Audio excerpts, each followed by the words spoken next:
Welcome to another video from Dr. Lock. Okay, on the bench we are going to have a little unboxing video, and we're going to look at the Ozito file sander, thin belt, adjustable arm, variable speed. Now, in the locksmithing industry we use this quite a bit for adjusting files, sanding down an edge. We call it a power file, other people call it a belt sander, or you could call it a file sander, whatever you want to call it. My last one was a Black & Decker. Black & Decker back in the 2000s were the only ones that kind of made this tool, and my last one lasted about 22 years. Then I put it on a bin and it dropped, fell on the concrete and smashed. Right, made it out of plastic, couldn't do much about it. So I went down to Bunnings. I picked this one up for about 70 bucks and comes with a 3-year warranty, but the warranty is only good for domestic use. If you use it commercially, they won't honour it. But on saying that, some of my Ozito tools have lasted quite a while, like the vacuum cleaner, the jackhammer. I've given them hell and they lasted. So I decided to buy this. The price was right. It all looks good. The variable speed's a bit of a bonus this time. The trigger to lock it on is a bit of a bonus. Some of the specs on this one here. So this is for belt size, just so you've got a reference. We are at there we are, 13 by 457 mil, 260 watt, adjustable head on it, which is good. And we're just going to unbox it and see how we go. So for what I need it for, it's going to do me just fine. I don't think I'll get 22 years out of this one, but you never know. It comes with one belt, looks like a fairly porous grit, maybe 80 grit or something like that. We have a cord here, looks like we've got about a good 2 meters, Australian compliance plug. Need help, customer helpline is there. This product is intended for DIY use only, so you know that kind of gets them out of so if you buy it on your Bunnings Power Pass, it probably won't cover it. Alright, there we go. Alright, so we've got a bit of a fan exposed there. In there you can see the metal motor, but that's okay, it's in there. Short little hand grip. On, off. Variable speed, okay, yeah, we got that at the back, that's cool. And adjustable head on this. Also a vacuum port if you want to hook up a vacuum cleaner. My other one didn't have that, it had like a little bag. Alright, so that's cool. What degree we got there? Okay, so not quite 45, probably 30 either way, and then level, tighten that off. Alright, as far as adjusting the belts, we've got a button in there, is it? Let's have a look. Does this come off? We've got a button in here. So do we push that to get the belt off? Or do you just slide it off? Okay, so it's spring loaded. As where the other ones had a tightening, this one we have a spring loaded section, so that's good. Normally the belts go in a direction. We should have an arrow simulated here, but if not, I'm going to take a guess and guess it goes this way. Oh, there we go, there's our arrow. So the arrow, with the arrow here, putting the belt in the right position, pushing it down.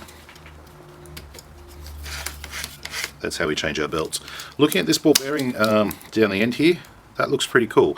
That's just a normal ball bearing, but on the Black & Decker ones they had a plastic, and they generally wore into like a circular shape eventually, meaning that you couldn't get a flat edge on the edge there, because where you'd normally be sanding is here, and sometimes you'd be using the tip a bit, and that does wear the tip down, but having a ball bearing on the end makes it better. So I'm happier than the Black & Decker so far. Alright, so we are going to need to power this on, so I'm going to need a little bit of power here. Okay, let's plug this in. Here we go here.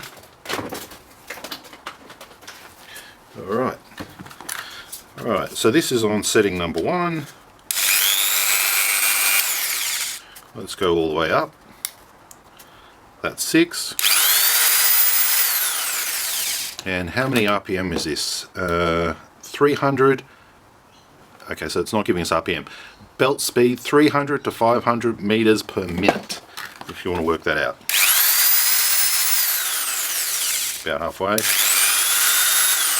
Locking the trigger on, pull to release, and then we have it. So a little QR code there for probably instructions. Look, I'm fairly happy with that. That seems to be exactly what we need. This little part here, I'll just pop that back on. I don't think I'll be using that too much. Actually, you know what, we'll just leave that off. This trigger button here is interesting.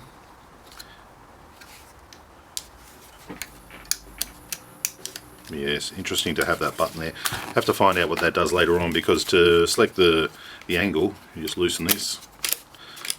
To reset the belt, you just simply pull it down. It's spring loaded. There's a good amount of tension on that, so that's quite good. Yeah, instructions, if you want to read them. The only belts I could find from Bunnings were these ones here. These were the Irwin 3-piece 13 by 455, and in our instructions were 13 by 457, meaning they should still work. Just power this off and try. It wouldn't be very nice if it turned back on.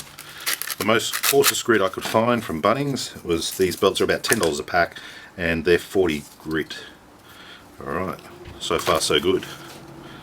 I also have some other belts that I normally use on my old Black & Decker somewhere. I could probably find them, see if they're compatible, but it looks like they will be. Alright, so we're good there. How come that's not popping out now? Okay. Ah, that's what that button does. Push it down, it locks in, and then you push the button, it snaps back. So that's perfect. 457, 455 belts, they're the same. And these are 40 grit, so these would probably be 80 grit. Alright, so that's a quick unboxing video on the Ozito file sander from Bunnings. Look for the money. I don't think you can go wrong. You don't use a power sander all the time. I was going to get one, a DeWalt one, a battery powered one, and then I thought to myself, you know, for the amount of times I use it, it's not worth the $400, because they're not really a common tool. But for locksmiths, we definitely use them a lot. There'll be times when you want to file something down, you know, get into that like little corner there, get into that little corner of the strike and things like that. And that's why it's always been the tool to go to for locksmiths. In recent times, I've started using a router, and I find a router with a burring tip on the top, it's in one of my other videos, that was really efficient as well. That gives you nice round shapes, this gives you nice flat shapes, and it's always good to have in the arsenal. Leave your comments down below. Thanks for watching.